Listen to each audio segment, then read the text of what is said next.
around that time that all of these things were ramping up, I was practicing a lot of the praying over people and what I was at the time calling grounding, where I would help kind of draw a light through them and pray to God and have them release what they no longer needed. And I was doing this quite a bit, so I was very much connected and tapped in, and I had several visions, which I will detail individually, but there was a series of dreams that I had. And what was fascinating about these dreams is that I would go back to the same place every time. And for a lot of people, unless it's a nightmare, they have a hard time understanding how anybody could be returning to the same place in a dream, because it doesn't usually work like that. But in this case, I was going back to the same place each time. What I will say is that for all of the similarities that I can mark between the things that were open visions, the way that they appeared, the things that were dreams, the things that were various stuff, all the ways in which I can say, oh, I can categorically understand that these are the same thing, I've never had the same experience twice. Every single bit that I have come away with and been allowed to remember, and I say that specifically, been allowed to remember, because while I was in certain spaces, I was aware in that space the expanded consciousness that I had, the ability I had to just hear thoughts and understand meanings and get answers while the questions were forming. And were those my thoughts? Were those someone else's thoughts? Like just this constant stream of consciousness and this ability to kind of tune in and out into different parts of it. And just this, it was just always there. The depth of understanding certain things. And what's interesting is the simplicity in which the visual was presented, but the depth of understanding was profound. And then to wake up back into this reality is almost like being compressed down into a diamond. Like the information just can't stay in this level of consciousness. It can't be held. There's just too much. And it's almost like the neurons don't work this way. What's interesting to me is that it became more and more obvious that I was only allowed to remember certain pieces. And comparatively, it's like a grain of sand to the beach as far as what I was able to retain and what I was allowed to remember versus what I knew I was absorbing and experiencing in that space, in that time. So, and space and time, are used loosely. Space and time are not so much a thing there, but when I was in the dream space, it was this, everything was very, I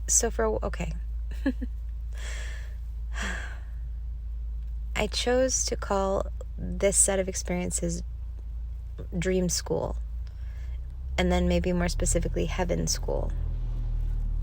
Because what I found was that it was this place where everything was beautiful and bright, and there wasn't any sun, there wasn't any darkness, but it was just kind of always illuminated. Like everything just kind of had this illumination to it, very heaven-like, very beautiful.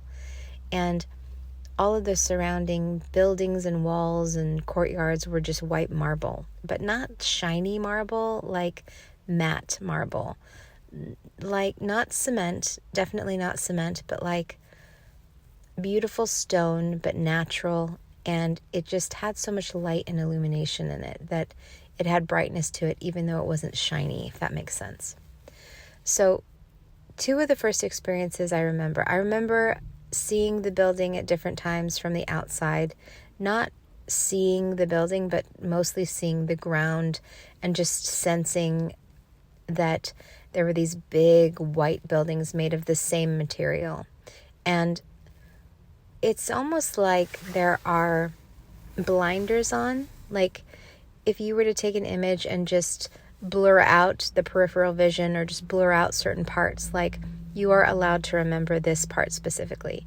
And the parts that I do remember are so crystal clear and will never be forgotten, similar to when I saw my friend in the dream. So the parts that I'm allowed to see, I remember 2 instances, and they were separate dreams, where there were 2 lessons that I was allowed to remember. One was about personalities and foundation, about how our life affects what we become and how we build ourselves on top of that foundation. and the other was about emotion and how emotion works in humans. And here are things that I will say about these experiences. I was there with several other students, and although we weren't children, it kind of felt like we were childlike. We were curious, there was no self-consciousness. It was almost like I couldn't tell if the person I was seeing was me or I was in my own perspective, because it kind of didn't matter.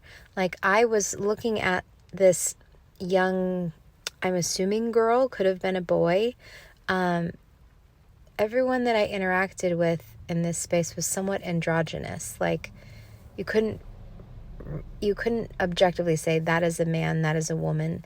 I would say this is probably a young girl, and at times I have felt like that young girl was me, but she doesn't really look like me. Similar skin tone, hair was different, it was curly, but everything there was just radiant and alive, and none of those details as far as what did someone look like, or none of that was relevant. It just wasn't even a thought in my mind. It's something I've only thought about later upon waking, and this has been years later, going, was that me, or was I looking at another peer? And I had a sense that there were other students around me, and I had a sense that we had teachers of some kind. And I just got a ringing in my left ear. The teachers were much bigger than us, if that makes sense. I didn't see them. I don't remember what they looked like, but there was a sense of maturity and authority to their voices. Now, I say voices trepidatiously because nobody was speaking. Everything was telepathic.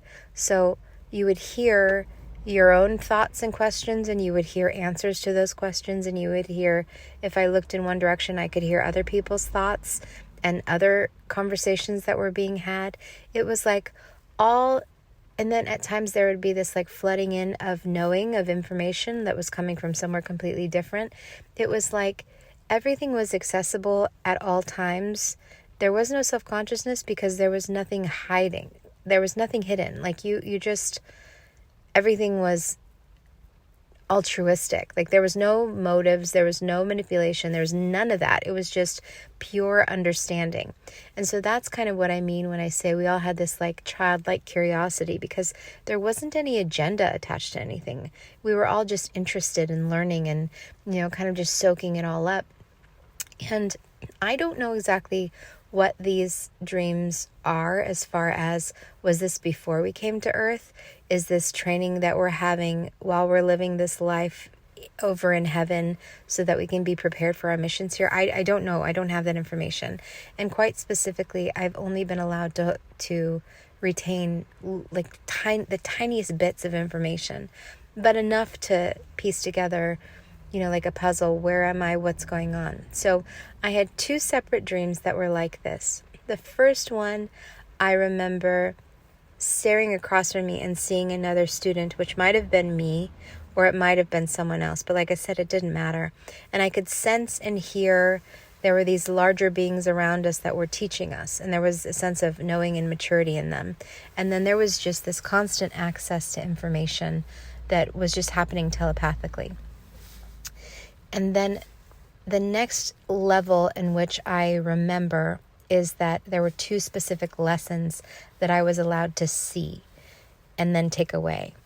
Because here's what I have deduced is that there have been many of these, but as time went on, there has been less and less that I was allowed to consciously remember, because towards the end of this series of dreams, I would right before I would wake up, the only thing I would remember is walking out the door of the building. Like, bye, good to see you, thanks, I'll see you next time. And just like you're leaving a class. And I had multiple times where I woke up and the only thing I remembered was walking out the door, saying goodbye, and then coming back into this waking life.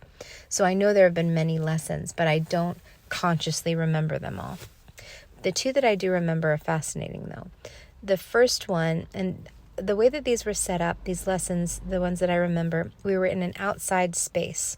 There weren't any trees or buildings or anything that I could identify.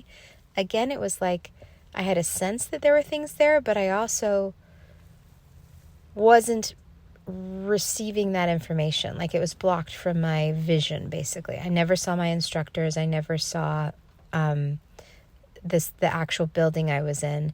I know that I did, but I know that I am not allowed to remember it. Like, there's no image of it in my brain, but I know it was there. So what I do remember is we were in this open courtyard and it was outside, but again, everything's just kind of like beautifully illuminated. There's no sun in the sky. There's no clouds. There's not really a sky. Everything is just kind of even. And there are this row, and everything is just perfect. It's absolutely pristine and natural. And there's this row of these blocks that are they're these stone blocks. They're kind of like big cubes. They're perfectly cubed, but they're about the height of maybe like waist level or a little bit higher of a person. So they're pretty big. They're kind of like tables, like displays, and they're just lined up perfectly in a row. And each of these has a model of some kind on it. And the model is there to illustrate a very complex understanding of human nature, I believe.